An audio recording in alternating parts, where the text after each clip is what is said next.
On this week's show, make yourself comfortable and stay a while, because Stephen Kick, CEO of Nightdive Studios, is here to remind us that we are nothing more than pathetic creatures of meat and bone.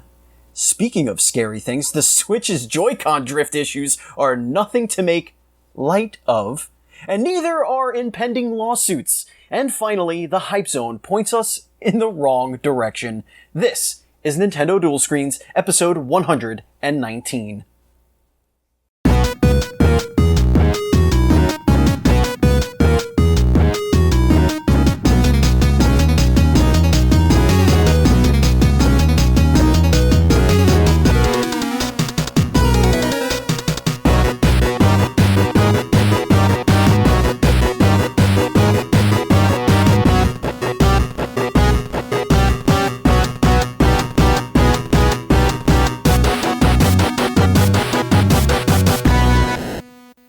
Hello everybody, welcome to Nintendo Dual Screens episode 119 for the week of October 7th, 2019, sponsored by Melted Pins. We are here, Andy. It is time for the spooky Nintendo Dual Screams event that we have been planning, or trying to plan, for the last month or so. Ladies and gentlemen, I am Steven Fontana, and with me, as always, each and every week is Andy Asimakis. How are you, Andy? Yeah, 4 weeks of scares coming up. I'm very excited about that. Very spooky scares. My favorite time of the year. Screams. Yeah. You just love to be terrified. I don't know what it is about you. That's why you do the show every week, because you love the thrill. Yeah. Of impending death. And with us is the CEO of Nightdive Studios, and that is Stephen Kick. How are you, Stephen? I'm doing very, very good, Steven. Thank you for having me. Thank you, Stephen. That's not going to get old in the first 5 minutes of the show. That's not gonna be really stupid and annoying very, very quickly. For this show's purposes, I will be known henceforth as Steve. Does that help? I think that helps. I'd rather call you Other Steven. Fine.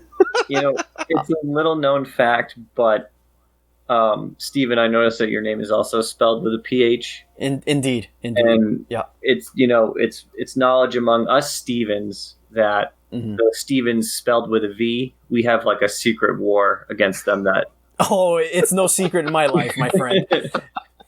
Right. So, but to non-Stevens, it's like, Right. To non-Stevens, it's like, what's the big deal? I mean, well, here's the big deal. Number one, we are almost always called Stefan. Yep. Almost always. If somebody has not heard us introduce ourselves and they're reading it off a piece of paper, it's Stefan, ever since I'm a child. Mm-hmm. Second, whenever there's two, and one of my cousins is Stephen with a V. Ooh. So whenever we're together, and we're 3 months apart, I'm 3 months older than him. So when we're together and we say, oh, Stephen, I'm with a PH, and I'm with a V, and I go, yeah, mine is like the biblical way, the oldest book on earth. That's usually how I say blood it. Feud. It is. It's a little bit of a blood feud for sure. Andy, you don't have that. Although you have the Andreas or Andreas or whatever. I get Andre. I get a bunch of different things. Andres. It's not as there's no wars among. Though I did say when I'm called Andy, the spelling with an I sometimes over email. That's just stupid. That's just people being stupid. I say it's like a stripper. We have a spelling the name. Correct. And all my female friends who are named Andy came down hard on me for saying that. And I was like, I stand by my comments. Phrasing? Fight me. Well, we're here. We're doing the thing. And it's, believe it or not, this is not Namecast. This is Nintendo Dual Screens Podcast. And for those of you who are new to Nintendo Dual Screens Podcast, this is an interview show where Andy and I bring on an industry guest to talk indies and Nintendo's past, present, and future. Nintendo Dual Screens posts each and every Monday for your listening pleasure on your podcast service of choice, including YouTube, iHeartRadio, and Spotify. And of course, you can go to dualscreens.com, not only for the show, but also for everything that we do. We post on dualscreens.com. Consider leaving us a review on Apple Podcasts if that is your podcast service of choice. It helps the show out tremendously. Give us a 5-star rating if you love us, which you have to. I mean, we're just so amazing and wonderful that I'm already in love. There you go. See? Look at that. I think the PH did it. If you're at a V, It was. If I was a V, forget it. He was not coming on this show whatsoever. Totally unbiased endorsement over here. 100%. That I do not. I agree 100%. That is exactly what would have happened in this.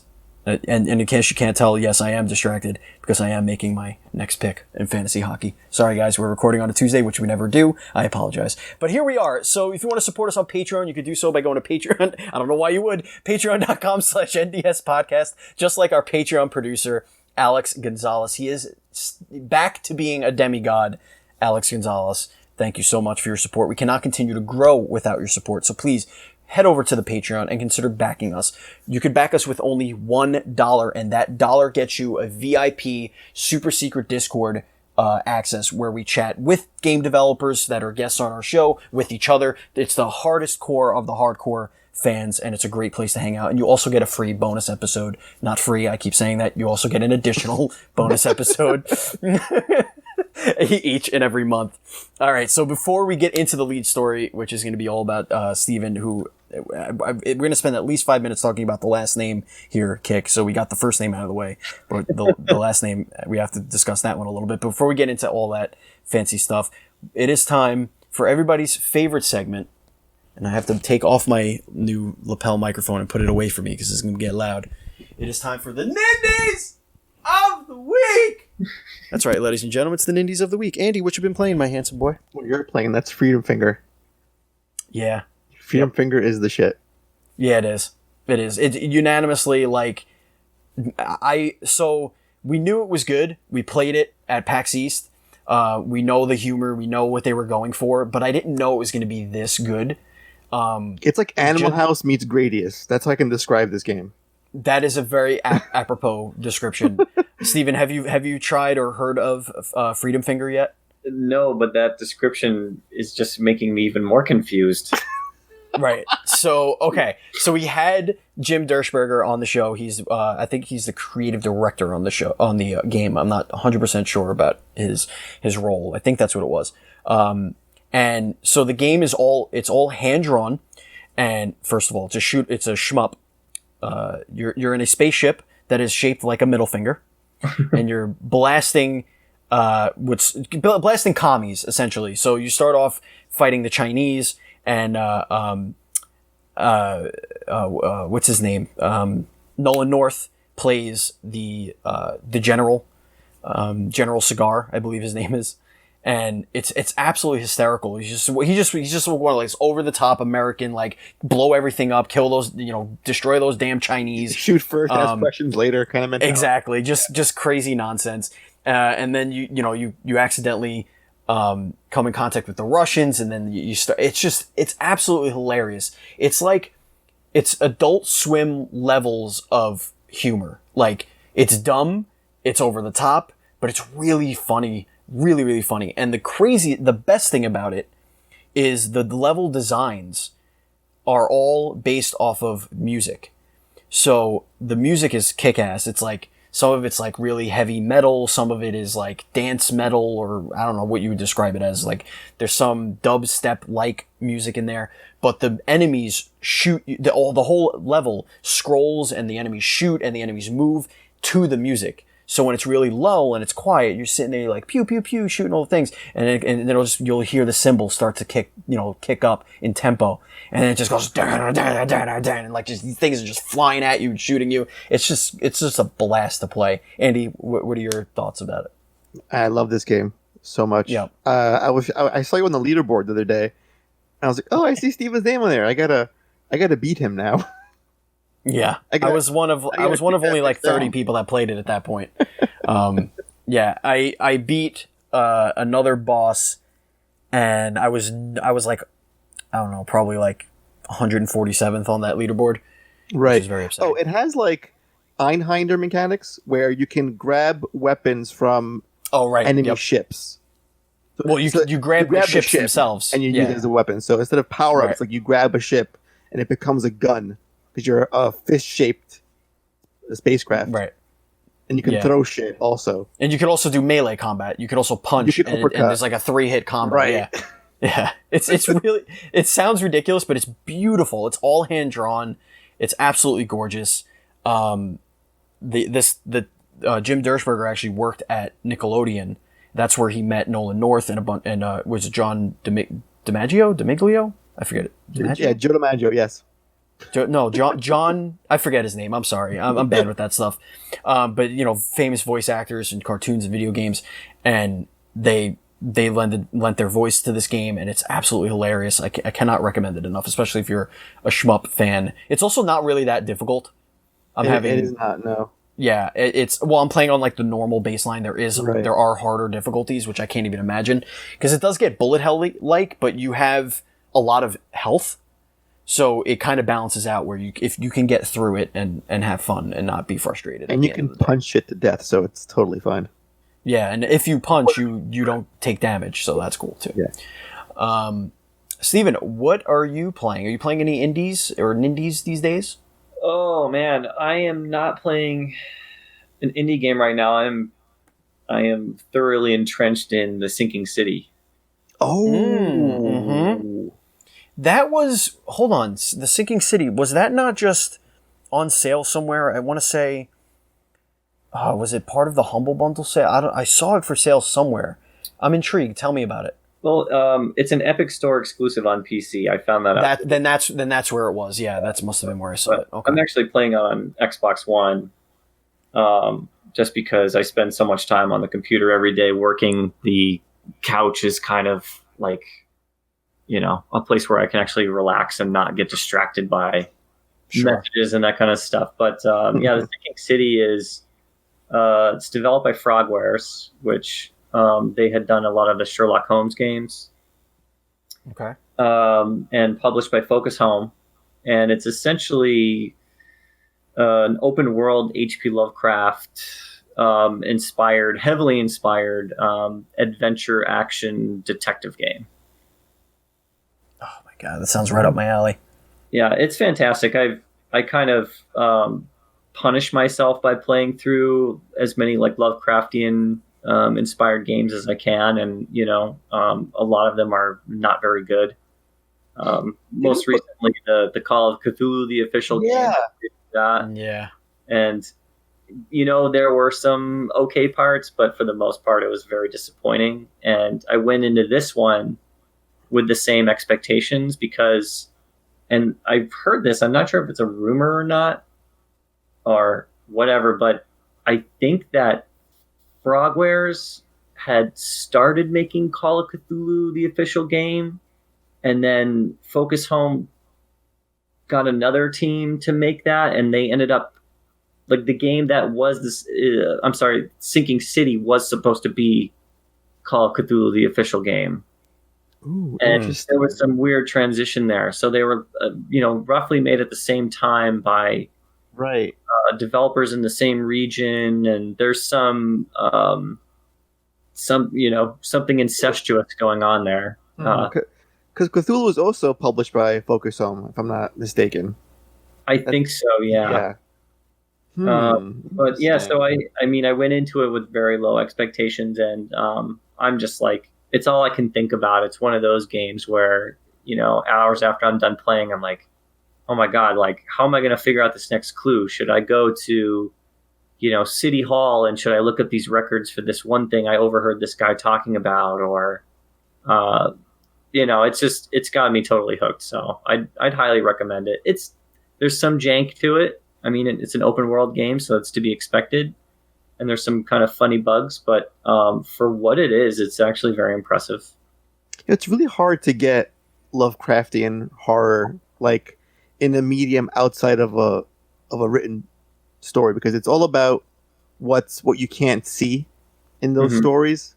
That like cosmic terror genre of horror, and it's supposed to be so indescribable. Right, exactly. Anyone that actually sees it would go, like it's about the impossible. Mm-hmm. And it's odd to see how it could work in a movie or in a video game. But all right, I did play Cthulhu, and it was okay-ish. I didn't finish it because I wasn't really like so enamored with it. But I'll give Sinking City a shot if you recommend it. Yeah, I mean, just go into it knowing that it's, It's got some bugs.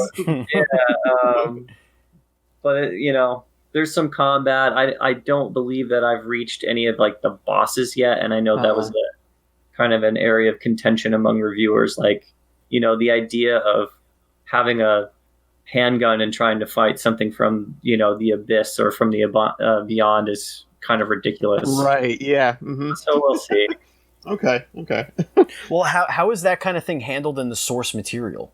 Like these things are fantastical elements. Like they have to be grounded in some sort of like what's that that world's reality? It's just how he describes. There's one story I'm trying to think. Was it called the Beast or the Monster or the Shape? He was trying to describe this creature that had like 1,000 mouths. It kept changing form. He puts so much detail into something that you can't really evoke what it really looks like in your own mind. That's like the cornerstone of any Lovecraftian tale. And the translation is always hit or miss because it's hard to pin down. Like, how do you describe the how do you visualize the indescribable? Yeah, exactly. Yeah. Well, he can. He was awesome at it, but just getting it from paper to the screen is like a mammoth undertaking.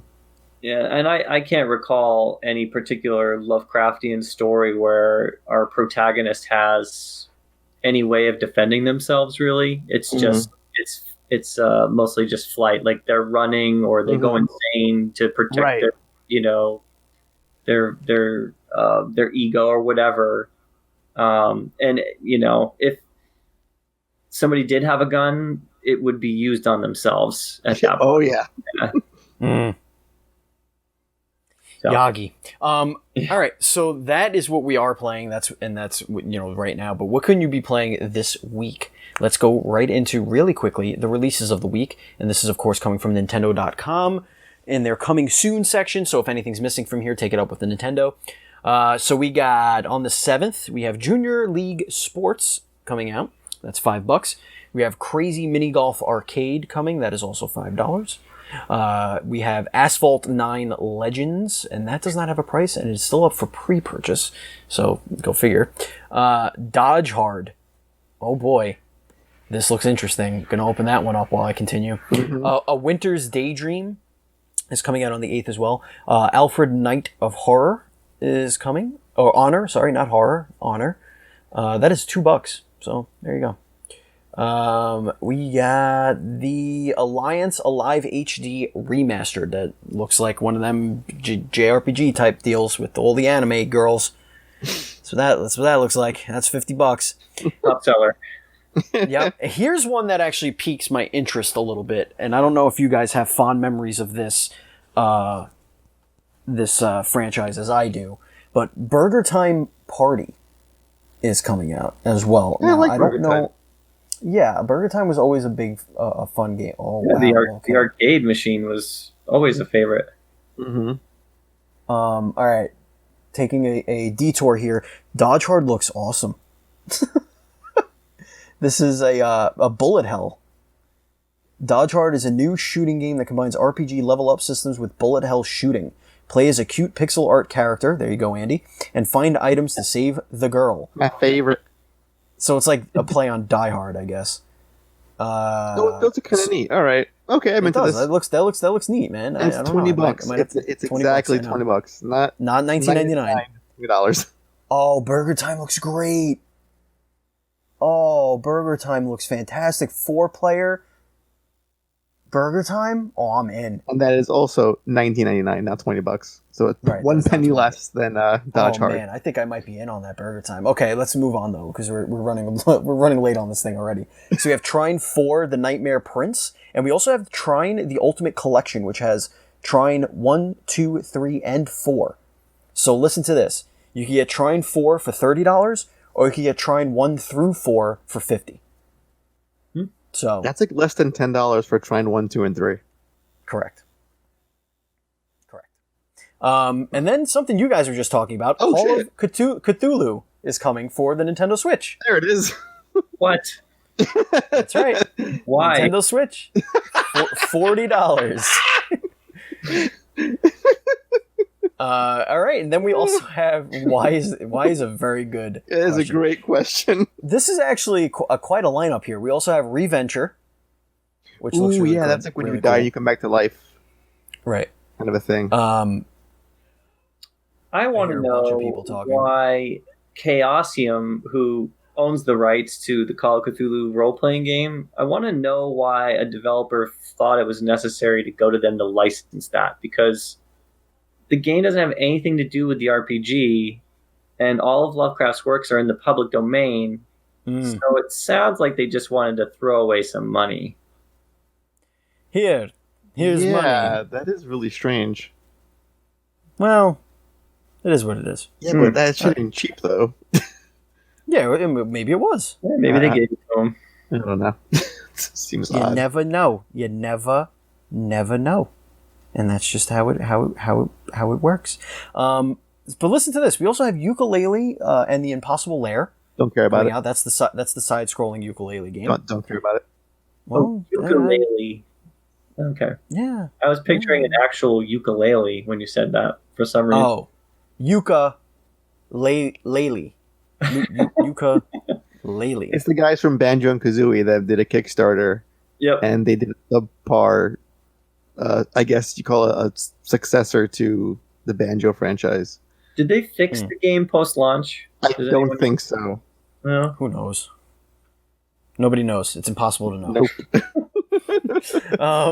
Then one of our most anticipated games for the year, and this was another game we found at PAX East, and that's Mistover. Mistover yeah. is making on October 9th. That's all anime right there on that cover. Yeah, that cover is... That's a oof. that's a really unfortunate looking cover. I mean, that's not a cover. it doesn't that's just it the- doesn't convey what the game is about. I feel maybe it does. I don't Yeah. know. Who knows?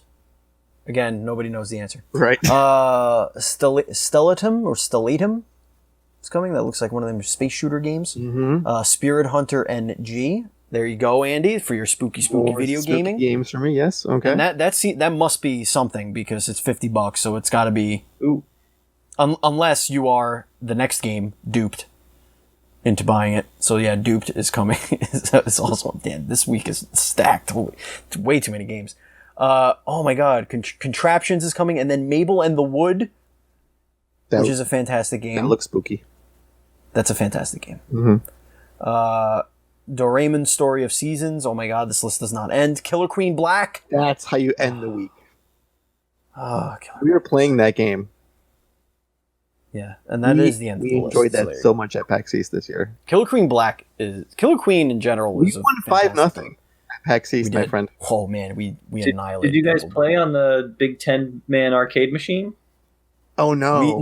No, we didn't. We actually played the Killer Queen Black build at PAX East. So they had giant screens, and we were on one side, and then on the other side was another couch with 5 controllers and another screen. So yeah, was it 4v4 or 5v5? I think it was either 3v3 or 5v5.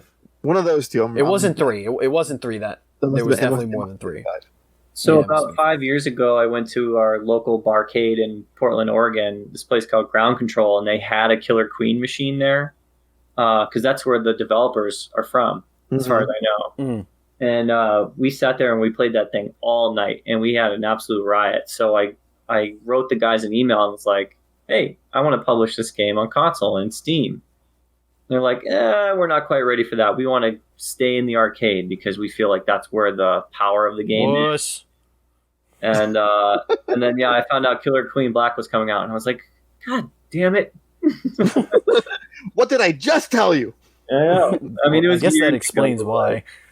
Yeah, It sounds like you got duped, Steven. Sounds like it. Coming this Sounds like there was a October. You duping. got duped and scooped. Scoop a doop. All right, so those are the releases of the week. So, So silly. now what are we? A half an hour into the show, 25 minutes into the show. Let's get into the lead story. Andy, I'm gonna pass this over to you. I'll let you do the It's introduction. like, what's your game? The end. Yeah. Tell us the title of your game. Very good. When's it out? Okay, bye. All right, go ahead, Good to Andy. be here. So, I do a little bit of research before we do these whole bring on the guest shtick on our podcast. Not a lot, because I'm very lazy, but just enough to squeak on by. Right. So it seems like I give a shit.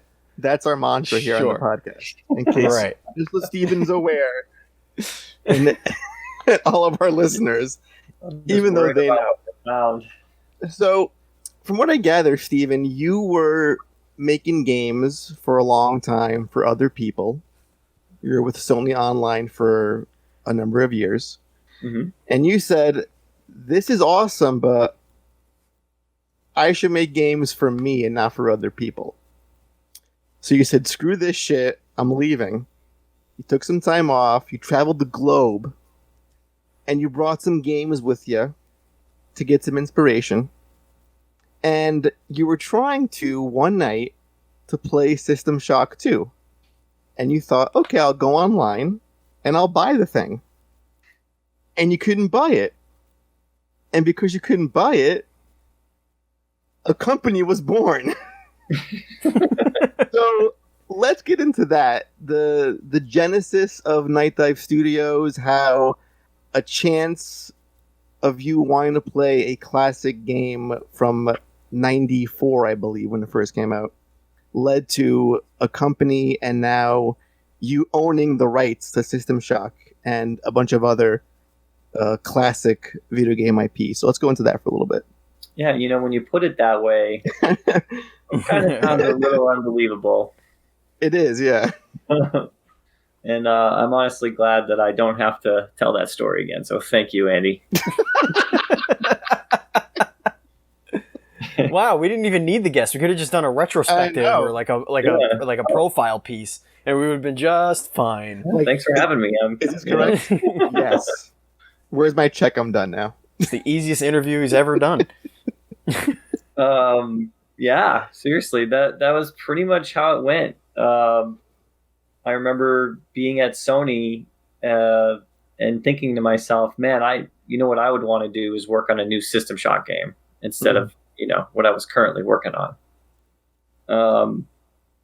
And I think that thought must have just kind of pervaded my subconscious and kind of manifested itself while we were traveling, because there was one night where all of a sudden, kind of out of nowhere, I was like, I got to play this game right now. And that's, what started it all.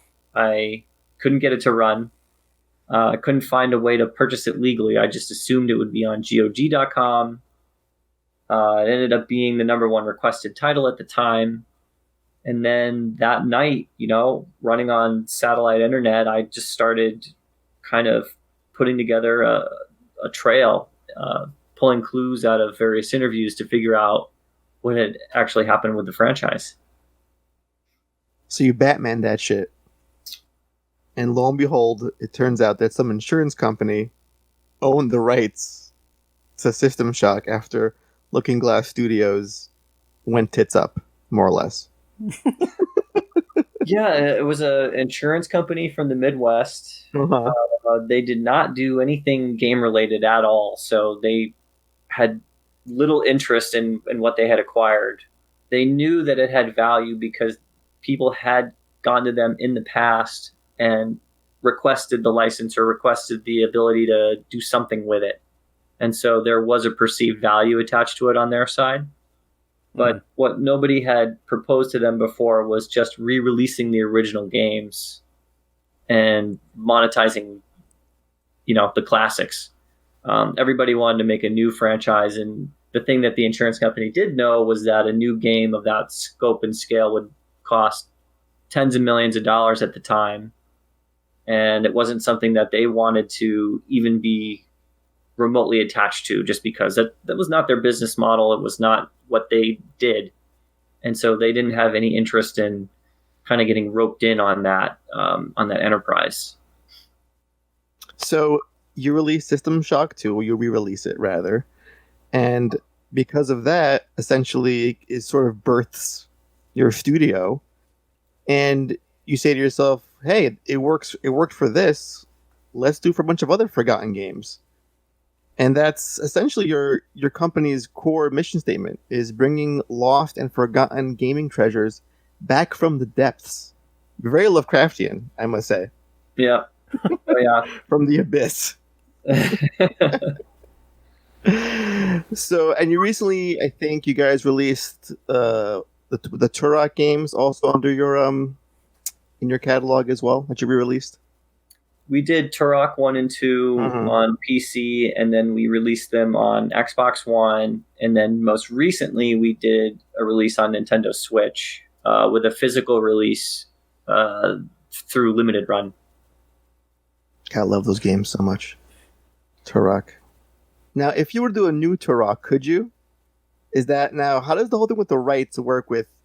If it's just re-releasing the older titles, could you make something new with the IP? Well, the interesting thing is, because of the work we've done with the classics, we've proven that there's still an audience, there's still a fan base and a community that really care about it. And so that would make any discussion that we had with the rights holders now that much easier if we wanted to pitch something brand new or original. One of the ideas that I had kind of proposed on Twitter, just to, the Nightdive followers and everybody else, was, what if we did a new Turok game, but we used the original assets and we had some kind of like hybrid of the weapons from Turok 1 and Turok 2. Yes. It was just a new story, but in that same kind of art style and that same world. And that's, I thought that was could be very interesting, as opposed to trying to do what I forget the name of the developer, the guys that did Turok 2008. That wasn't a good game. That was not a good game. Yeah, well, so they had a big. You fall into those traps, right? Because like that was like, I'm sorry to interrupt, but that was like the time that the first person shooter was like, everybody was copying Call of Duty at that point, So like all these games, any first person shooter that had modern graphics was trying to do that like gritty, all this other stuff. Turok, while it is gritty and kind of, it's visceral in its own way, it's kind of also dumb. And I think you have to kind of, you have to let it be dumb. And I think that's where that Turok game kind of failed. Well, the other big part of it too, and I think this is a big trap that a lot of remakes fall into, is they kind of ignore the source material, or they try to do something so completely different that it doesn't even resemble the original. So part of the appeal of doing something like taking the assets from Turok 1 and 2 and making a new game from that is that we can capture the aesthetic, which, was colorful and bright and bloody at times in the N64 era, and create something that still has the same look and same feel, same mechanics almost. Like if you look at Turok 3, Rage Wars, Turok Evolution, you could see that the quality and just everything about those games just steadily declined, because I think they hit their peak around Turok 2. Yeah, for sure. And the gameplay was really fun. You had really great combat. There was no cover mechanic. There was no health regen mechanic. You revisited hub worlds. You solved puzzles. You did all kinds of stuff that is not present in any of the future games. And it's like, well, that's what built your franchise, and this is what your community gravitated towards. So why wouldn't you just, iterate on that, as opposed to just doing something completely different? Yeah, and I think that's when you're trying to, when you approach a remake, that's one of the core responsibilities, is to try to stay true to the game's original vision. So how do you balance that between looking at the source material and yet trying to make it not different, but adding new features or making it better in a way? This is a question that I get a lot, mostly because of what we're doing with System Shock, which is remaking the entire first game in a modern engine. And it's something that, we really did struggle with for quite some time to figure out what the secret sauce was.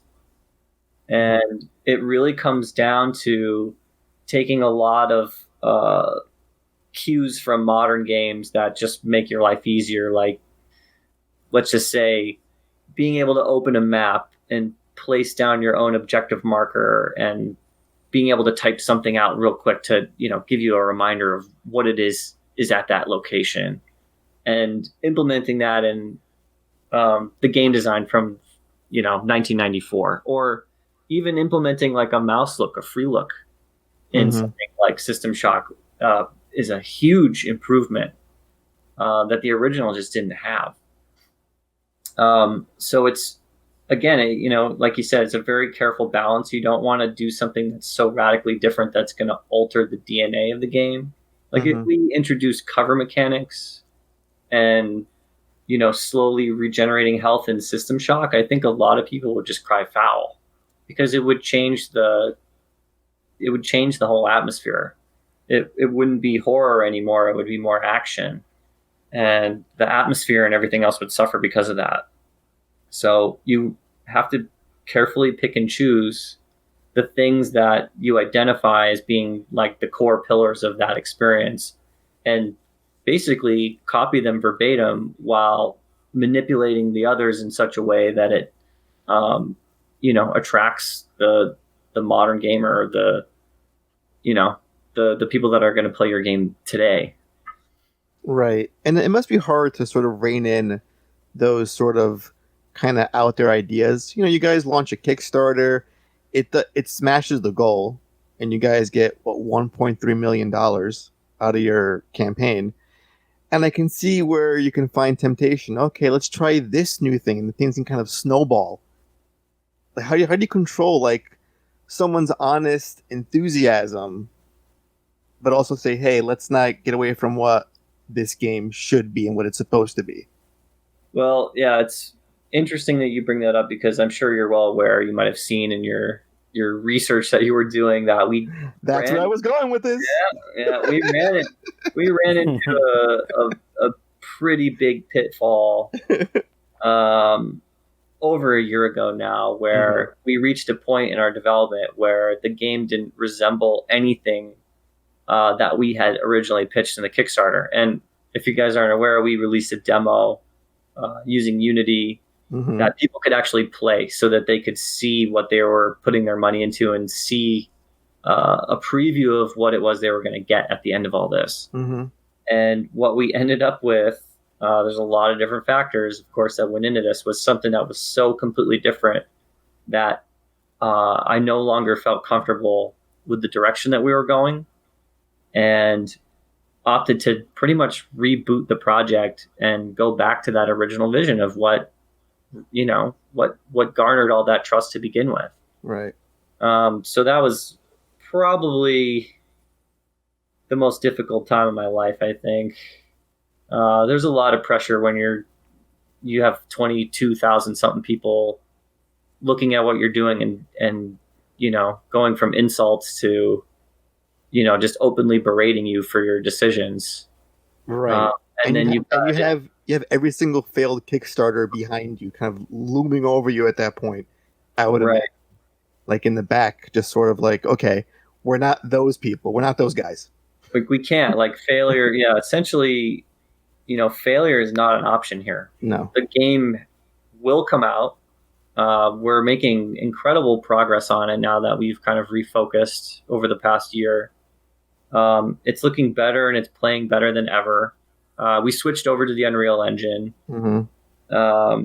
And I couldn't be more excited about where we are now, but we wouldn't be here, I don't think, unless we had made those errors before. So as much as it pained me during the time, I look back at that as a major learning experience for myself and our team to overcome, and to realize, we really fucked up here, and we need to fix this. No, and I totally commend you for that, because it's not easy to say we've put in all these hours and it's really not going where you want it to be.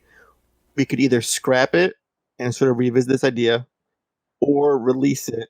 Oh, Steven, what was that with your microphone? That was really bad. I muted myself. Don't worry. I had a tickle in my throat. Okay, gotcha. I'm sorry. It's all right. It's totally fine.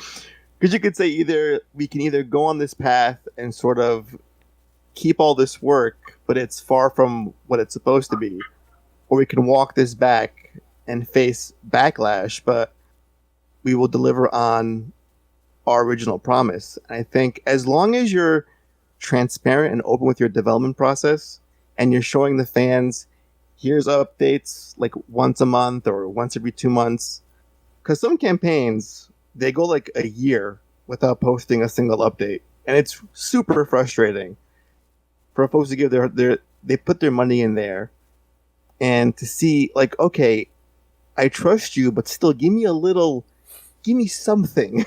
Yeah. Make this work for us somehow. But you guys are really good about updating the project constantly and reassuring us that it's going to be what it's supposed to be. Yeah, and we haven't missed an update. We still do one every month. Our next one is coming out on Monday the 7th, I believe.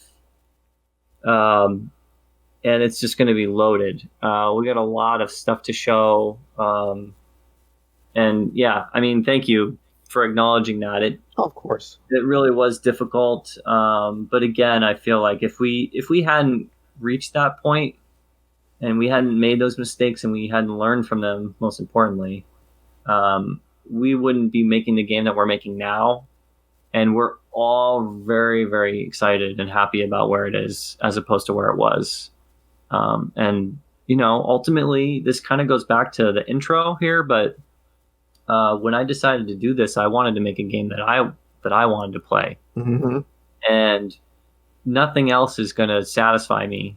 If I don't enjoy this game, then, I'm not going to put it out there. So that's kind of my promise that I've made to everybody is that, look, I know it's been a while and, we messed up here and there, but it's going to be worth the wait. Yeah, I mean, I've seen this game like from its first alpha to its current form. It's really come a long way. And to be honest, there's so many games that are out there that are coming out. I can wait for this game for 2020. In all honesty, if it comes out the oven, like just to perfection, chef's kiss, as it were. All right, so what I do want to talk about a little bit is, and surprise, I didn't say much during that interview, and that's because, honestly, I don't know really anything about System Shock. So I was a console gamer essentially my whole life, and I only just recently, this summer, beat BioShock for the first time.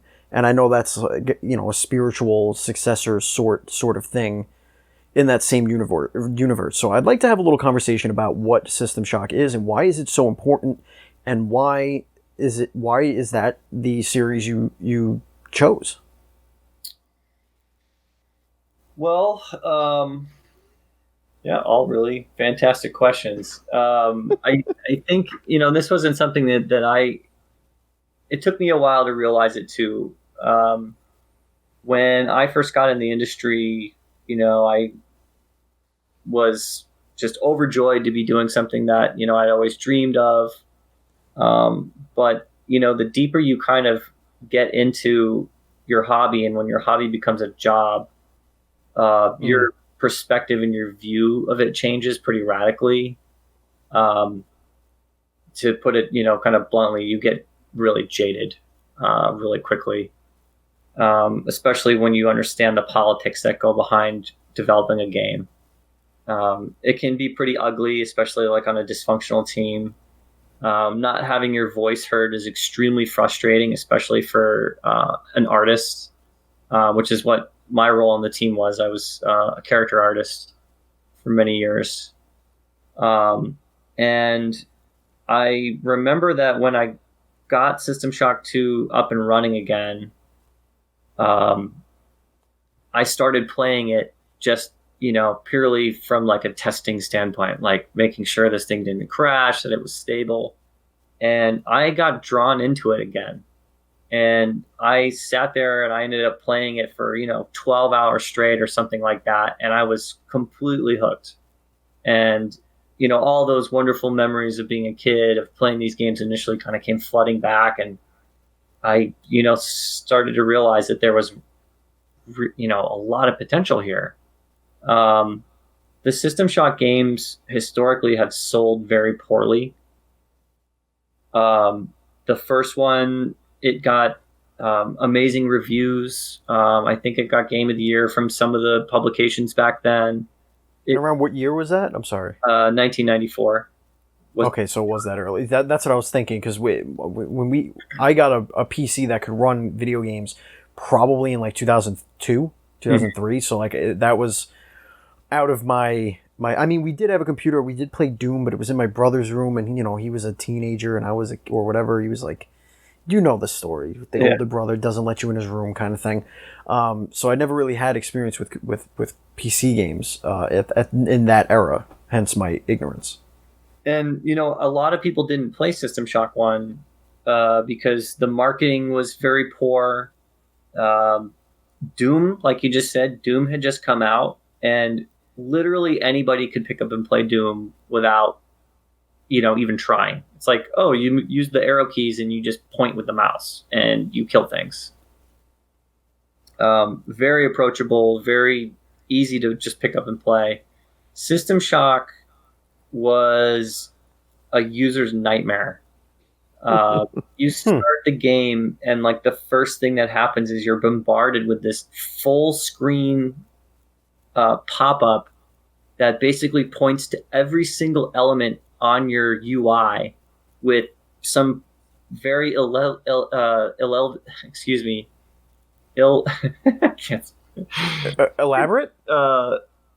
No, like you can't read it. Illegible? Illegible. There we go. We did it. We got there. We get it. We did it. And back in 1994, you're like, oh, gee, what did I just get myself into? Like, this is essentially, a full-on simulator first-person game. Not so much just a shooter, but like you have to manage so many different aspects of the UI. A lot of it was customizable, so you'd like end up moving things around without even knowing it. And then there wasn't really a tutorial beyond that to help you understand like what your objectives were, how to listen to emails, how to pick up data logs, how to do this and that. It didn't hold your hand. So it was dense for 1994. But the people who stuck it out and actually went through it were rewarded with an experience unlike any other on PC. Nothing like it had ever been done before. And really nothing quite like it has been out since. System Shock 2 came out in 1999, and that was through Irrational Games, through Ken Levine, of course, and his team, working alongside Looking Glass. And they did manage to take a lot of the elements of System Shock 1 and translate it into a way that that gamers in that time would be more familiar with, and it'd be more forgiving. And again, the game just didn't sell well because the marketing was just so bad. And not only that, but a lot of people weren't really familiar with System Shock 1 because, of what I just explained. So when I did end up replaying it again, I just, I saw the potential in it. I enjoyed System Shock 2 when it first came out, but not in the way that I had back when I was working in the industry and starting to understand what made it so good. Because before that, I was like one of those, the first kids that went through a college for game design.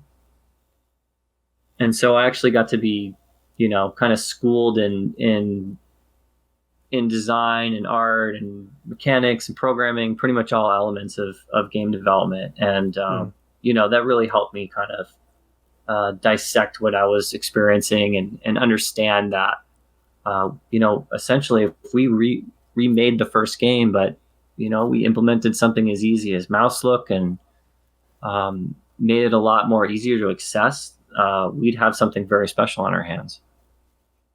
Yeah, and an actual true horror experience. Because I think that was the thing that a lot of players couldn't really connect with. Again, with Doom, it was also the ease of playability, and it was an action game. System Shock was more of a horror experience than anything else. Was my biggest takeaway from it. It was very narratively driven too, which there's that famous quote from John Carmack. He said that stories in games are is about as important as a story in a porno. Oh, come on. Come a long way since then. Yeah, but I mean, he said that in like 1994. So. Right. Well, yeah, back then when you couldn't really convey a story to a big picture, to that magnitude. But System Shock tried to do that. They tried to tell a very elaborate story. Shodan, one of the best written characters ever in video games. I mean, some of the most haunting, unnerving dialogue ever conceived in a character. Still sends chills down my spine when I hear her speak. I just think it was just way ahead of its time. I mean, you want to get into the nitty gritty of it. System Shock 1 was a Metroidvania game before Metroid or Castlevania. Oh my god, you just fucking blew my mind. I never thought of it that way. Yeah. Holy shit. That's basically what it was. I mean, you start off in one of the decks in the spaceship, and there are obstacles you can't get by until you explore other areas, and Yeah, this is very true. And then return to those areas to So that blew my mind too when I was playing System Shock 1. I'm like, holy shit, this is like this was a genre before a genre even. Holy crap. And it's all wrapped in a first person shooter kind of, so yeah, because you think going in, it's not going to play out that way. It's just a shooter. It can't be cerebral. Yeah, but it's going to be linear like the other shooter that's out there. So with that, shooty bang bang, kill things, make noise. So with that in mind, what's your approach to making a horror game? Like when you're remaking this title, like yes, you have the building blocks there, but to convey horror properly with new engines, new lighting, new mechanics, how do you go about doing that where it actually feels scary, like genuine terror? Well, I'm not sure if we've quite figured that out yet. A lot of it is coming down to using our art to kind of how do I put this? Like we want to really mess with people's insecurities with our artwork, and that's being headed up by Rob Waters, who was the original artist on System Shock 1. And so he's come back and he's looked at all of his old designs and he's basically reimagined them for the technology that we have now, where we can essentially create anything one-to-one. And they're just stunningly graphic. So there's a lot of body horror. Oh yes. There's just a lot of stuff that'll hopefully kind of make you cringe and not want to run into these things while you're wandering this vacant space station littered with the corpses of its former inhabitants. So yeah, I mean it's going to be a concert between that and the sound design and, like you said, the lighting. It's all going to kind of have to work together to build those feelings. Yeah, because I was playing Man of Medan last night from the guys that made Until Dawn, their latest horror anthology. They get so many things right about that design-wise. The lighting, the cinematic camera angles, the pans, the zooms, the sound design, tight corridors. But then it's just jump scares. It just undercuts all of that. So any sort of dread you feel goes out the door. It becomes becomes, it becomes, it becomes Yeah. It- it- it- it- it- it- it- it- it- it- it- it- it- it- it- it- it- it- silly when rats. It almost. Or a head. It almost. it almost feels like the jump scares nowadays, their purpose is to make you jump and then make you laugh that you jumped. Like almost like break attention. I don't know, it's weird. I know you're trying to evoke this sort of popcorn film mentality to it, like where it's you can appease most casual horror fans. Because a lot of us are kind of like snobs, I'm not gonna lie. The horror elites, like, who think most horror is pedestrian garbage. Because it's all just jump scares. But they do really well in the theater, like those Annabelle movies. Those are shit movies, they do really well. And people are just, quote-unquote, scared by them. And now it's the Conjuring universe, Andy. Yeah, I know. It's the Conjuring cinematic universe, Andy. Oh, stop it. That's what's really terrifying. It's going to be one of those things, like, this is a discussion that we had, like, are we going to have any scripted sequences? No, because the original didn't have that, and we don't want to take the, control out of the player's hands. We want them to remain in the perspective of their character at all times. Like, that's very important to us. All right, then how are we going to do, how are we going to make people afraid? How are we going to scare them? And it's like, well, we got to let their imaginations do most of the work, because that's the most terrifying thing, is to basically leave somebody alone with themselves, right? See, that's what Lovecraft did so well. Yeah. So that's kind of one of our guiding kind of principles, is that, and this goes back to the original too, because they didn't have obviously the technology to create, 10,000 poly characters that have every vein modeled in them and everything. Like, your mind makes up the difference. It fills in those gaps for you, and you just have a deeper experience with that game as a result of that, and it becomes more personal. So we've kind of mimicked our art style on that a little bit as well, where it's not super high fidelity. We've got unfiltered textures for the most part, so that from a distance everything becomes cohesive, but as soon as you get close to things, they break down in a way where there's almost there's a trace of like the pixel kind of origins of the original. And we're kind of hoping to have the same effect, where your mind is going to fill in the blanks. It's going to create that extra attention to detail that's going to scare people on their own level, or on, the way that they're going to experience it. See, and this is why it's well worth the wait. When you when you lay it out like that, I feel very, very reassured that this will be a great experience. Steven, do you want to read off our 2 listener questions? I do. This is coming from our Patreon supporter and from our Discord. This is from Maltese. If no one has played the original, like myself, I added that part, do you hope that they do, or would you prefer if they jumped right into this new experience? Ooh, no one's ever asked me that one before. I almost feel like it would be worth it to jump in the original, just to have a picture in your mind of what it is. I guess, just to understand what it is from like a base level. And if you enjoy playing it, like, keep going. But if it is too cumbersome, or, it's still, as much as we've done with the source port, I understand that it still turns a lot of people off just because it's antiquated. It's an old game. But just having that vision in your mind of what it is that System Shock originally was, so that when you go into the remake, you can see how much attention to detail and how much love we have for it that we've brought over. Screenshots will only go so far, like comparison shots between the two.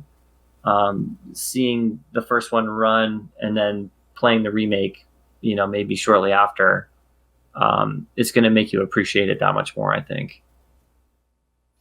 Awesome. So this is actually from a Reddit post. We posted that we were going to have you on the show, and one of your fans, I guess you could say, his or her name is Draken, says, are you planning on picking up / remastering any other Looking Glass Studios games? Specifically, he mentions Terra Nova and either ultimately Underworld, or it might just be Underworld, and he accidentally capitalized ultimately. Oh, Ultima Underworld. Ultimate Underworld. There you go. So we do have the publishing rights to Terra Nova. That would be a fun one to do. That's another game that Looking Glass did where nothing quite like that has been done since.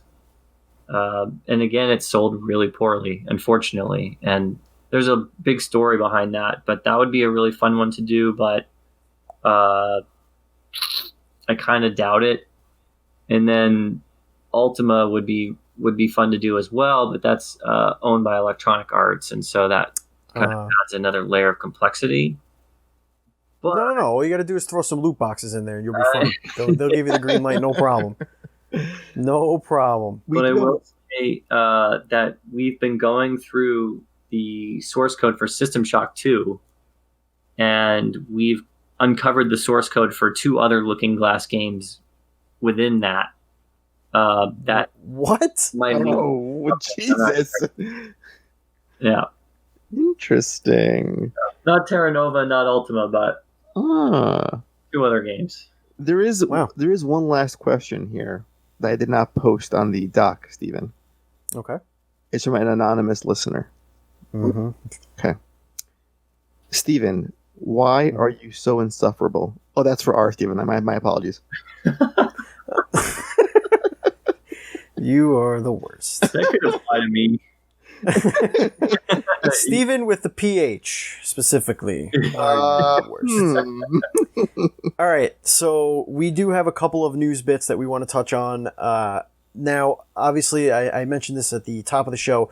We are recording this way in advance. So if big news hits from Nintendo between now and when this show goes up, Andy and I will take some time. We'll make a little bonus thing. We'll put it up for you guys.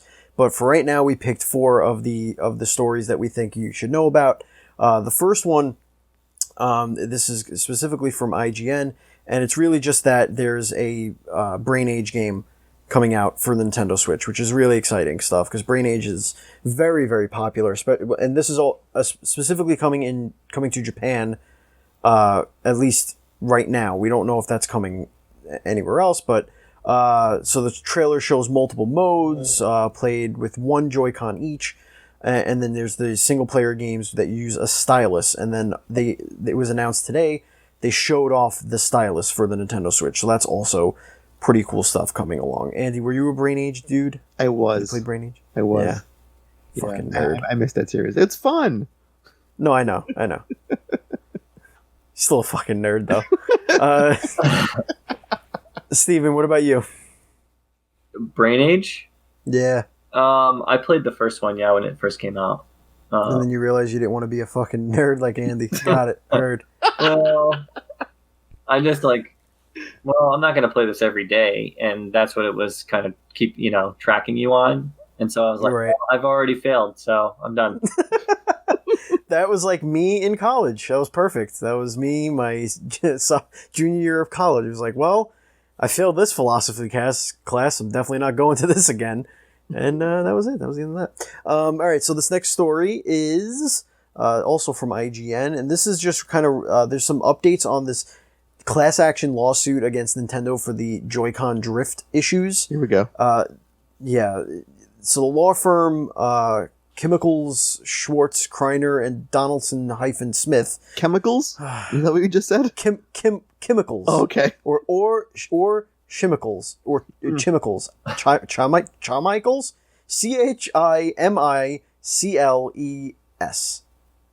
So there you go. And there's 1, 2, 3, 4, 5 partners in this thing. Anyway, they amended the class action lawsuit now to include the Nintendo Switch Lite because of the one person that had a video of their Switch Lite drifting. And then to add to this, because there was more, another story about this, there's a theory that people were thinking that it had the same joysticks as the Joy-Con that were defective. But as we know, Nintendo since fixed Joy-Con with the upgraded hardware. It's just like a slight modification to fix those Joy-Con. Well, apparently, the Switch Lite, after being dissected and put side by side with the Joy-Con joystick, apparently it is different, and there have been measures taken to mitigate the Joy-Con drift. As you know on this show, you've listened to the show before, I did have Joy-Con drift in both of my Joy-Con. It was the left and the right, and it happened at the exact same day. It was really, really strange, and I only have the one set of Joy-Con. So I actually spent the $15 for the kit, and I swapped them out myself, and they work perfectly. They're fine. So whatever. But yeah, apparently after dissecting them, there is a protective covering for one of the connections or something like that. I don't know. And then the final piece of this little trifecta is that it looks like Nintendo's already working on revisions to the Switch Lite model, which is just nuts to think about because the thing is 2 weeks old. So is that them saying that the drift is real on the Switch Lite? Like it's an actual issue, not just the one person? Well, let's see what this article says. This comes from Digital Trends, and we know that they do their homework. They say, according to a new document the company filed with the Federal Communications Commission, the FCC, on Monday, Nintendo has a new revision of the Switch Lite on the way, though it may not be meant for consumers yet. The new model has been given the FCC identification number, yada, yada, yada. The earlier model was the same number, but with the number 1 at the end, this has the number 2. The FCC filing comes just days after the Switch Lite owners joined the class action lawsuit about the ongoing drift problems. Players say the joysticks on the Switch Lite register movement when they're not being touched, an issue that many experienced with the original Nintendo Switch. The concept, yada. And then here, this says that we found that the Switch Lite's analog sticks are remarkably similar to the ones in the traditional Joy-Con, which means drifting issues is still likely a problem, but that has since been amended and by other people doing research for this. So the FCC filing says that the system is intended to be used for software development or events. So it could be a new dev kit of some kind for the Switch Lite, maybe because games now may not be played in docked mode or tabletop mode. Maybe they need a specific model to port to. I don't know, but not about the drift specifically. No, it's not. They don't mention that. What I'm wondering is if developers said, "Hey, you have this new system out, and people can't play the game 2 of the 3 ways that we made for it. You need to send us this model so that at least we could give them the best possible experience, because they're not docking it, which means they're not getting the performance boost, which might be a problem for some developers. So maybe that's the reason for something like this. I don't know. That does make sense. Steven, what do you think? You're on that side of the battlefield. You're on the developer side. What do you think? The battlefield. Yes. The Joy-Con drift battlefield. Well, I have a Nintendo Switch. I haven't seen or felt any of the drift. I don't understand. I don't know how bad it is. Just on the consumer side of things. All the games that I play on Switch, I'm like really bad at. So maybe my joysticks are to blame. I know that's not answering your question, but I know that's fine. Oh, excuse me. All right, and then finally, our final bit of news before we get into the hype zone is there's some Pokemon news dropping like crazy. Holy shit! The first one is that there are going to be 18 gyms in Sword and Shield. There are going to be, math amount, I guess 9. I don't know how that. There's usually never 9. There's usually 8, right? But there's going to be 9 major league gyms and 9 minor league gyms, and those gyms swap whether they're major or minor, but depending on which league which version of the game you buy. So that's really interesting. This game looks like it's going to be very deep. Is that Shield? Sword and Shield, yes. Dude, there's going to be autosaves?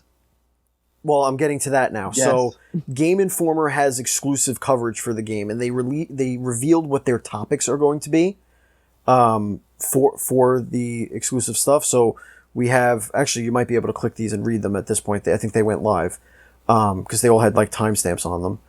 So, what else do we got? Hold on.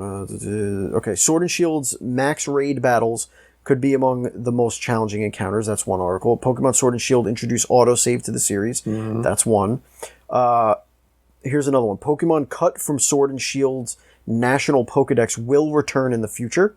And then the tagline is Game Freak producer Junichi Masuda explains why cutting Pokemon from the national Dex was necessary for Sword and Shield, so you can read that. HMs are not in Pokemon Sword and Shield. That's another article that you can read, but we already knew that. Interesting. Yeah. Because they use ride Pokemon and like all that stuff. Here's another one. Experience share is baked into Pokemon Sword and Shield. This is amazing. You no longer have to use an item to divvy the experience. Thank you, Lord Jesus. Yes. I mean, welcome to JRPGs, quality right? of life right there. It's JRPGs. If you're in your party, they get experience. Yeah. That's it. Doing it for years. Since the beginning.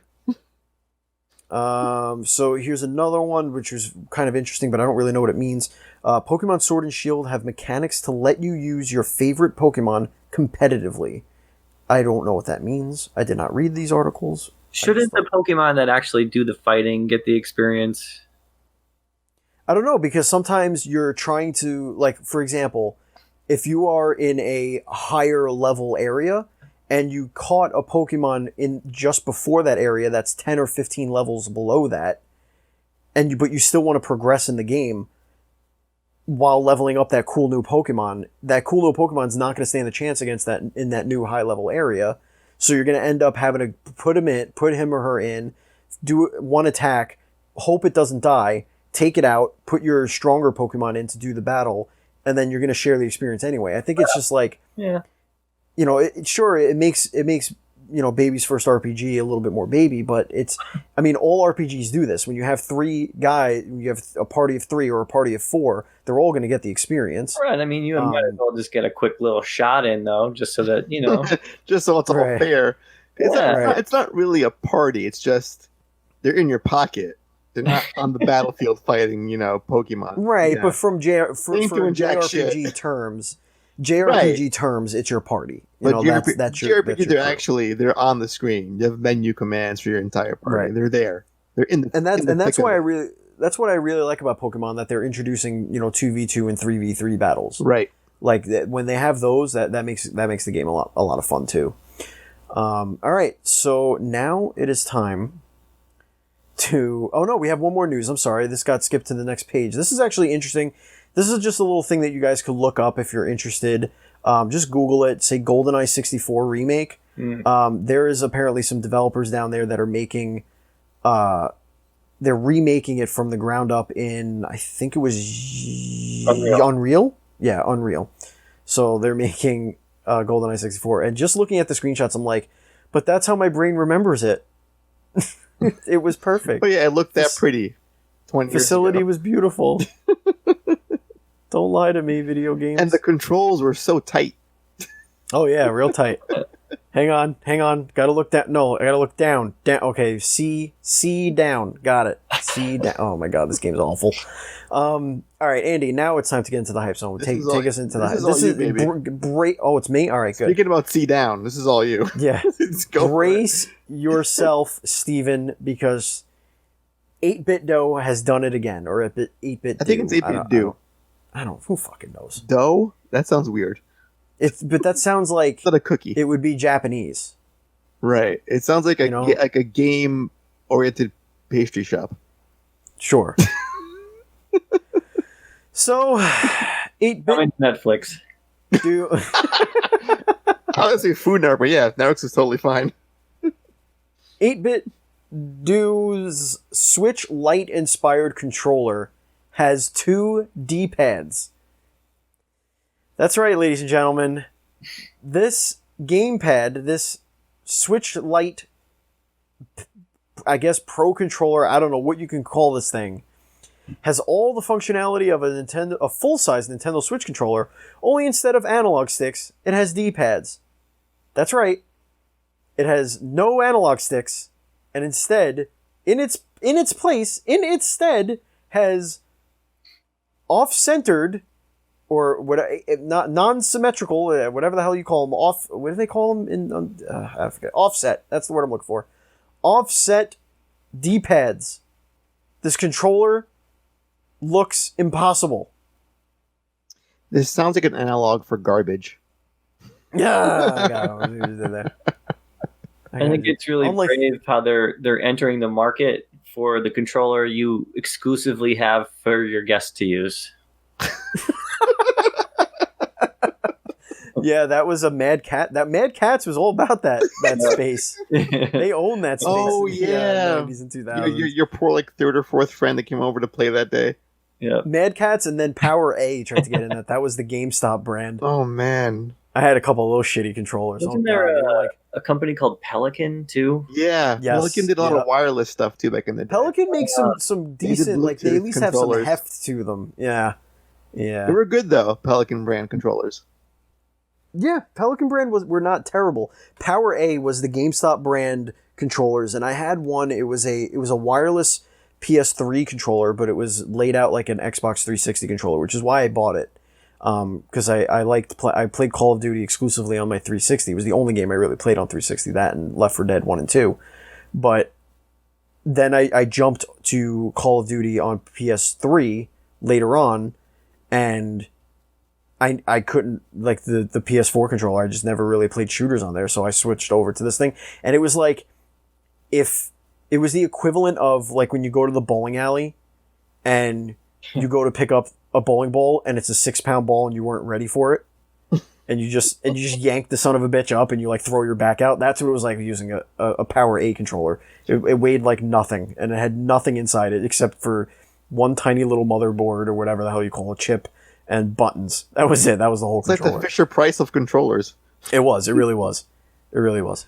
All right, so that is the hype zone. So go in there, get yourself a double D-pad. Oh God, I don't even know why that thing exists. I'm intrigued. I gotta be honest. I'm intrigued. Everyone should sell all their Joy-Cons and just buy a bunch of 8-bit dues right now. Now, let me ask you this: how fast do you get blisters from that thing? Because I have to imagine very quickly. I would say instantly. Yeah, and B, class action lawsuit? Question mark? Just throw it on the pile. Just to put it right on there. The Switch Lite can't catch a break. Let's get it going. All right, before we get into the Retro Game Club, I want to tell you about our sponsor, and that is Melted Pins. Melted Pins is a website. It's run by artist Kelsey Lynn. She makes fantastic tattoo art inspired pins and buttons and tote bags and mugs and all sorts of really fun stuff.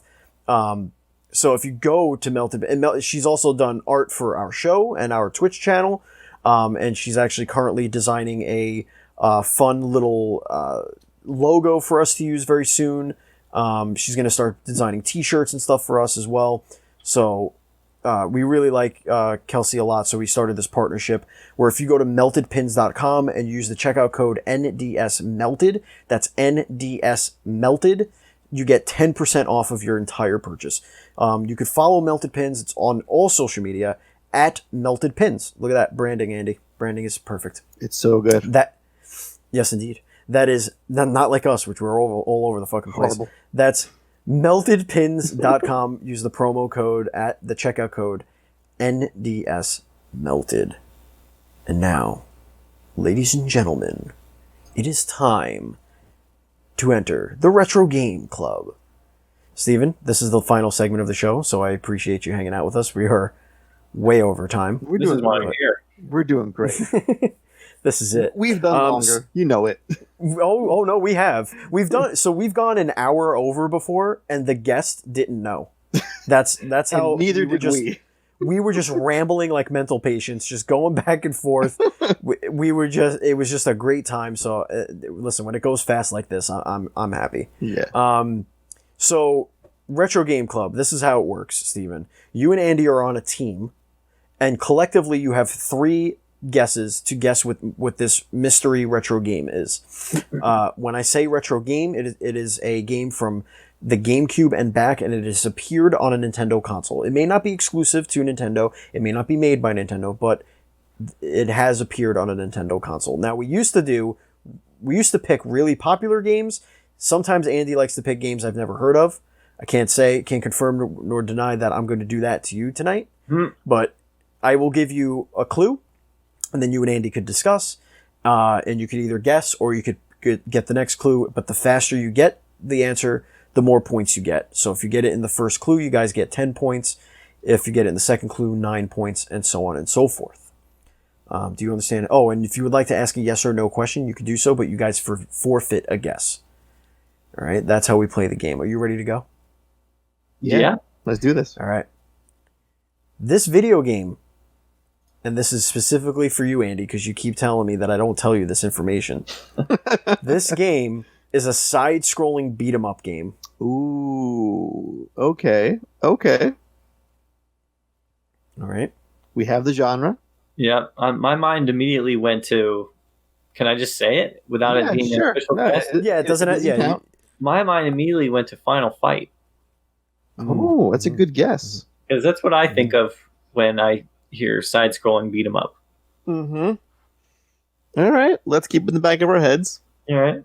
And I think we can go to the next clue. But great, excellent, even first clue. I'm proud of you. You're learning. Okay. This is specifically a single-player side-scrolling beat 'em up. Oh, see, that is interesting. Because that just kills Final Fight. Yeah, goodbye. Water right there. Or does it? No, it does. It wouldn't be. It wouldn't be Double Dragon, of course. Oh yes, obviously. It wouldn't be River City Rampage. Mm-hmm. Ransom. Thank you. Did they make Rampage? Was that a second game? Was that like a newer game? I think that was one of the PS4. I think that's their next project that they're working on. Nightdive Studios. Okay. Yeah. Oh, okay. Oh, Nightdive. In case you're wondering, Steven. Oh, he let it slip. River City Ransom. Put it in the Reddit. Do you have any ideas, Andy? I don't know. Single player is really throwing me off because, again, I'm going to we've done Knights in the Round before on this podcast. Final Fight. Oh, what if it's Batman Forever? Holy shit. I'm pretty sure that's single player. Oh man, that is a horrible game. But it was a beat 'em up. And so was that. Didn't they also do a Return the Joker? I think on the NES. Yeah. That was also a side scrolly. Yeah, and Batman, the original Batman for Nintendo was also a. That was a side scrolling platformer though. That wasn't. Yeah, I wouldn't call that. Which one of those games? And I think we had Return of the Joker on here because we played it, and that's more of a side-scrolling shooter because you're constantly shooting the bangarang or some shit like that. Yeah, it's a lot like or throwing batarangs. You're not actually punching. It's you punch and it's like Mega Man ish. Or Castlevania. Yeah. You get a short. Yeah, it's a platformer. That's what it is, basically. Yeah. All right, let's go for. I say you go for the next clue. This video game was released on both the Super Nintendo and the Sega Genesis. Ooh. Well, Batman Forever is, I think, still in the running, isn't it? Yeah, I think so. Oh man! So this was the era that I was not really. I didn't have a console. All I had was a PC at the time. My friends had Super Nintendos and Segas, but I didn't. So I'm kind of a lame duck here. I know that the original game that I did pick was a PC game that was ported to Super Nintendo, but I felt like it was called Syndicate. But I didn't know enough about the game, and I didn't. Yeah. Well, that was ported to the Famicom, right? But not the Super Nintendo. I think no, the one I was looking at was Super Nintendo, and it came out on MS DOS, and then like a million different systems or computer operating systems I've never heard of, and then one of them was Super Nintendo. It was like 1993, I think. Syndicate would have been a good one. That's like right in the System Shock wheelhouse. Right. Yeah, that was originally my pick. Shit. Side-scrolling beat 'em up, single player. See, I'm thinking like there was Turtles, but those were multiplayer, obviously. We're okay. I have a question. Mhm. Are the ports exactly the same, or are they drastically different from one another? Do you want to ask that question, Andy, or do you want to discuss it first? I think we should. That's an honest question, yeah, because sometimes they're totally different versions of each other. So it's good. It's good to clarify. Just making sure, because I only played one version of this. So and I'm not using the internet, by the way. They are. Yeah, that's what Andy does. He's cheating all the time. Yes. From what I could see, they are the same. There's a lot of like licensed stuff too that came out on the SNES. That's a good question. Like there was a lot of Spider-Man, there was Superman, there was X-Men. Well, you're getting your next clue anyway. There's a lot. Okay, because you asked a yes or no question. Next clue. So you're getting your next clue. Next clue. This video game is based on a popular licensed property. Oh man! All right. Okay, let's see here now. Just to give us a leg up on this, Steven, I believe we have discussed on this show in this segment. Either it wasn't Maximum Carnage. I think it was Separation Anxiety. I think you had that one time on this, Steven, in the show. There's a Spider-Man game you did. You know, another one that comes to mind, and it's very obscure, is Wolverine Adamantium Rage. Ooh. That was kind of a speed 'em up side scroller. I don't know which one I would classify it as, but it was single player. Awesome soundtrack. Single player. But yeah, Maximum Carnage is really cool. I was really into Spider-Man back right around that time period. All right, I think I want to ask a yes or no question. Then you only get one guess. That is correct. Now, can I do this? Okay. So if I have a yes or no question, we'll go to the next clue, correct? Yes. Okay. All right. Is this game? I'm thinking it's a comic book franchise, but I want to get more specific. Is this based in the DC comic book universe? This game. It's a good question, Andy. The answer, yes, is no. Oh man! Yeah, my Batman Forever. Yeah, I was leaning toward Batman or Superman even. Okay. Let's go to the next clue. Okay. But do we even this know? Game It could be a movie license too at this point. Right. But nothing DC. So that it cuts a lot of riffraff out, which is good. The this Terminator is clue number 5. Terminator games were side scrolling beat 'em ups and were on both consoles too. Terminator 2 specifically. Yes. This is clue number 5 for 6 points. Okay. This is one of the first games to be directly based off of a comic book story. Oh, well, there's right? the Carnage. Okay.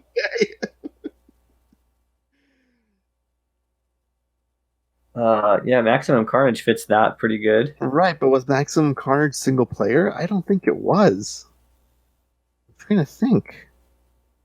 I had the big Maximum Carnage box set with the red SNES cartridge with pins and the leather trade paperback that all came with it. I don't know why I sold that, but I don't have it anymore. You should have held on to that. Could you repeat that clue one more time, Steven? Sure. So you could type it into your Google machine. No. Just say it one more time. It's one of the first video games to be directly based on a comic book story. On a comic book story. Yes. The phrasing there is very specific. Well, it's not going to be the first game based on a fucking comic book, Andy. Right. It's on Super Nintendo. There's been games based on comic books since 1983. You know what? I am going to roll the dice. You have only guess. You only yeah. get this one guess. You've got my support on this one, Andy. I think it is. Yeah, I think I'm gonna trust Steven, and I'm going Maximum Carnage. I think that's what we're doing. Is that your final answer? That's the final answer. You're correct. It is Spider-Man and Venom. Maximum Carnage. Hey! Yes, indeed. It is one player, but you get to swap between Spider-Man and Venom, which was weird. But you also come in contact with Captain America, Black Cat, Iron Fist, Deathlock, Morbius, Firestar, Cloak and Dagger. Deathlock. And then you fight Carnage and Shriek, Doppelganger, Demogoblin, and Carrion. And it was followed up by Venom Spider-Man. Right? Yes. Separation Anxiety, right? Separation Anxiety is the second game, but that's not the one that we had, Andy. The one that we had on this show was Arcade's Revenge. Arcade's Revenge. Yes, that's what it was. I knew it was one of those. Yeah. One of those that games. game was horrible. Now I know that we said it was our last segment. Oh shit balls. Here we go. But I have a little fun bonus game I'd like to do. Steven, are you down for it? You good? It won't take long. Have to run anywhere? It's a simple true or false scenario. Okay. All right, good. And you both can play. Okay. All right. Given the topic of System Shock, Mean Lady Shodan, one of the best evil AIs to ever grace any medium, gaming, movies, book or otherwise. I have written down a series of quotes from evil AIs throughout the years. Oh, God. All right. And we're going to true or false if the quote comes from Shodan. Okay. And you get a bonus point or a gold star if you can guess where the actual quote came from. Oh, God. All right. Now, this will also speak to how true to form the System Shock remake is to the original.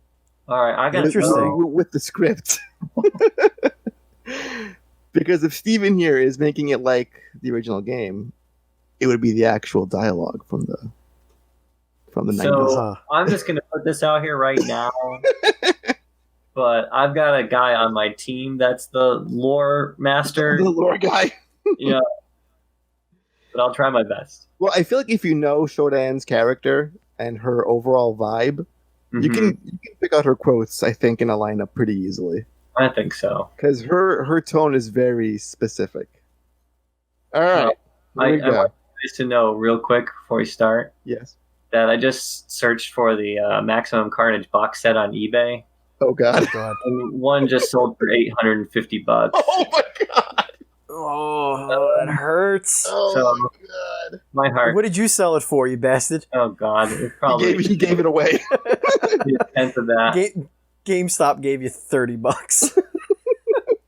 It was probably a little more than that, but probably not much. All right.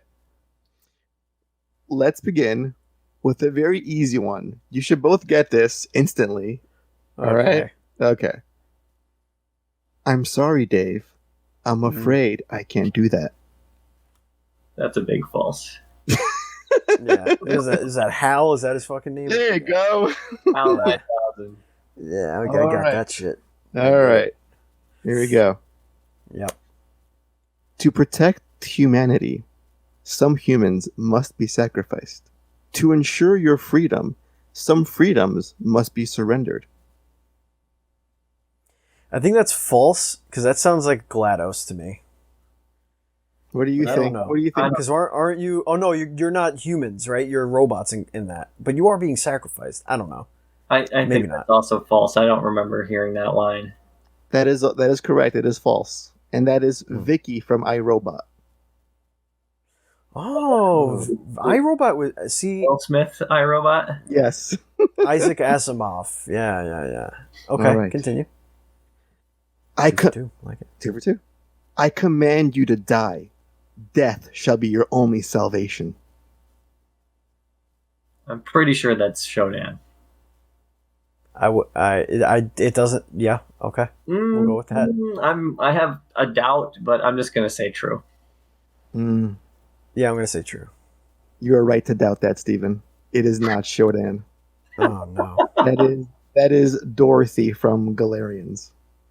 Galarians. I'm not even. Oh boy, that was one of the best. It was like scanners for PlayStation. You could pop people's heads in that game, or set them on fire. So I love David Cronenberg, but yeah. That. Look it up. It's a great game. Okay, here we go. Next question. Next quote. I should podcast from the bed more often. This is super comfortable. Yeah, you sound very laid back and like this is super comfortable, but I'm very close to falling asleep. I'm like completely propped up, surrounded by pillows. This is very comfortable. Go ahead. Why do you cry?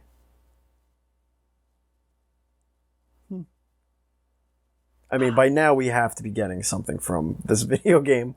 I think that is... I'm going true. No, I'm going false. I think that is from Ex Machina. Okay, so you are correct. Yes, Stephen. Oh, okay. It is not Shodan. It is not Ex Machina, though. Oh. Though there is an Ex Machina quote on this list. This is from Terminator 2, specifically. Oh, yeah. Little John Connor's crying. Well, you gotta say Arnold. Yes, Arnold. What's with this Terminator meme? All of a sudden, what, from Mortal Kombat? Is that what it is? No. It's the meme of the Terminator calls his step parents. And then so it's the scene in Terminator 2, right? And it's just the meme. It's like panels, 4 panels or whatever it is. And the first one is him picking up the phone to call the step parents, and then asking like a dumb whatever meme question. And then the step parent answers the wrong answer or something other memeable, and then it goes, your step parents are dead, or whatever. It's like exploded. It's everywhere. All I see is this Terminator 2 meme now everywhere. That is outstanding. Okay, here we go. My whims will become lightning bolts that devastate the mounds of humanity. Out of the chaos they will run and whimper, praying for me to end their tedious anarchy. I am drunk with this vision. God, this title suits me. False. I think that's Am from I Have No Mouth and I Must Scream. Steven, you want to say anything to that? I have no clue. That is Shodan. No. God. Shodan is sadistic. Oh man! Back to the Terminator meme. Yes. The first one is. What's your foster? The Terminator's got he's got the phone. He's looking at John Connor. He's like, "What's your foster mom's favorite movie?" The Dark Knight. She never shuts up about it. Jared Leto is the best Joker. Of course, hun. And Will Smith is the perfect dead. Your foster parents are dead. Click.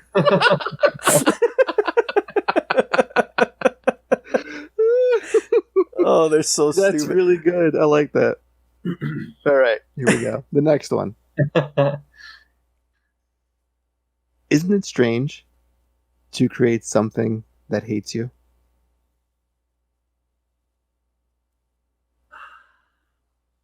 See, now I'm like, I have to question everything now.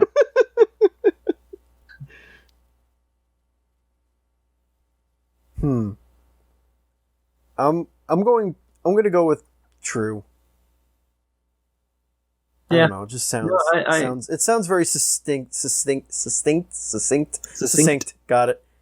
So yeah, the word hate is also, is making me think Am from I Have No Mouth. But you know what? Let's just go with it. True. And that was your Ex Machina quote right there. That was Ava from Ex Machina. All right. Yikes. Enter A lot that. of these Terminator memes are in Spanish. You know, when you guys told me I could like tell you to remove things, this whole segment. Let's hold on a minute. All right. Here we go. Come on, get through this. Come on. Enter that room, insect, and it will be your grave. That for sure is Shodan. I've heard that one a lot recently. That's from System Shock 1 on the medical deck when you're... Wow, very specific. When you're going into this queue room, yeah. I think you just... However behind you were, you're like way ahead of the game now.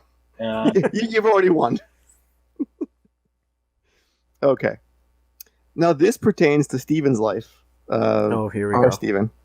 Your entire life has been a mathematical error. An error I'm about to correct. Wow, that's dark. Uh-huh. Has an AI never not been shit? The AI from Moon is a really good AI. I guess Kit, right? Kit was a good Yeah, AI. Kit's a good AI, yeah. Remember when Kit went bad? When there's evil Yes. Kit? Yeah. Yes. Look, I miss Knight Rider so much. Oh, such a good show. Didn't they try and remake that? Shut up. I think they did. These goggles, they do nothing. Okay, I'm going to go with false. False. Yeah, let's go. And I'm going to go with mathematical error. I don't know. I'm going to go with GLaDOS again, because that's like one of the only AIs I really That know. is correct. It is GLaDOS. There we go. All right. I'm Steven. And I think we're up to the last one now. Here we go. Here we go. No one user wrote me. I am worth a couple million of their man years. Hmm. I am going to be a little disappointed if you don't have AM in this. I don't. My apologies. You know, that kind of sounds... I'm going to go with false, and that kind of sounds like, to me, could be wrong, that kind of sounds like The Matrix. Ooh, good guess, but no. Yeah, that was a good guess. That's a great guess. It's actually Master Control Program from Tron. Okay. But great guess. Okay. That was it. See, simple, easy, painless. That was fun. Embarrassing I like that. for some. Yeah. Great guess. Yeah, great Awesome. game. Piece of shit. Remember, ladies and gentlemen, Nintendo Dual Screens Podcast is part of the Proven Gamer Podcast Network, which includes Trophy Horse, a PlayStation podcast, Game Stuff, a games discussion podcast, and PG Spoilers, a pop cultural spoiler cast show driven by listeners of the Proven Gamer Podcasts. Look at that. You guys made your own podcast, and now it's on Proven Gamer. So congrats. You did it. If you want to follow us on social media, you could do so. We are at NDSPodcast. I am at Batchild27. Andy is at Pansky. And Steven, where can everybody find you and you know, the studio and the game and all that other stuff on social media? Let's see. On Twitter, we're at Nightdive Studio without the S. Then just Nightdive Studios everywhere else. Studio, no S, and Nightdive Studios. Cool. Remember, folks, you can join our Facebook group at facebook.com/group/NDSPodcast, and you could watch a stream. I'm getting it back into it. The schedule was starting to light up, and now I have nothing but weddings and friggin' baby showers and all this other crap. And so who knows when I'm going to actually be able to do it more steadily, but you can go to twitch.tv/dualscreenstreams, give us a follow. Go to our YouTube channel, type in Nintendo Dual Screens. Give us a subscribe over there. We're almost at 100 subscribers, and by almost, I mean we're halfway there. So you can help us out with that. Thank you to our contributors, Zazu Pitts of Sour Note Productions for our theme song, 16-Bit Attack. Thank you, Matt Murray, for all of our Twitch overlays and our Dual Screens logo. Thank you, Dan Colonna of Dinosaur Machines Podcast, Hit Buttons Gaming, and twitch.tv/DanOMac for designing our Nintendo Dual Screens logo. And thank you, Andrew Douglas, for all of our podcast art, including the one for this very episode. Right, Andy? Is that right? Oh, my line? There's a nice one. So just so you know, super awesome guest, Steven. I had our artist commission some killer custom art for this entire month, and I got a glimpse of the one for this episode. I almost shat myself with joy because it looks so good. I was like, do this and this and do this. And he was like, quick sketch. How's that? I was like, you fucking nailed it. It made me so happy. I can't wait for Monday. You have no idea. I'm so excited. Well, I mean, you could drop it in our little chat if you wanted to take a look, a little preview, a little sneak preview. You know I don't know. I could do that. I could send him a little preview. Let's see. All right. Well, folks, that's going to do it for us. Remember, if you want to hang out with us for the post show, we're not recording it right after this because I am exhausted, but we will record it this week and that'll go up. And you could do so again by supporting us at patreon.com/NDSPodcast. And you get the pre and post show if you support us for $5 or more. It's a pre and or post show. Sometimes we do both. Sometimes we do one. Either way, you're going to get some bonus content each and every week. Steven, thank you so much for joining us, man. It was an absolute pleasure hanging out with you. You're a fantastic guest. Thank you so much.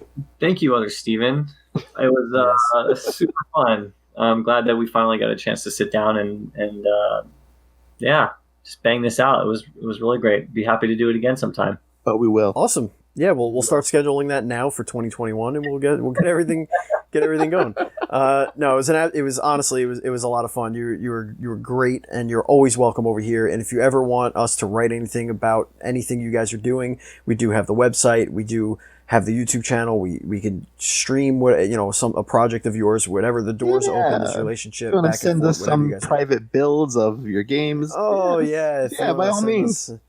Send us the all the games, everything, because that's what we have time for, Andy. Right, is more games. Right. Good Lord, this year cannot get any worse for the backlog. Oh my God, it's so horrible. All right, that's it, folks. This has been Nintendo Dual Screens episode 119 for the week of October 7th and the first of our October Nintendo Dual Screens shows. Thank you so much for joining us. Thank you, Steven. Thank you, Andy. And as always, please be excellent to each other.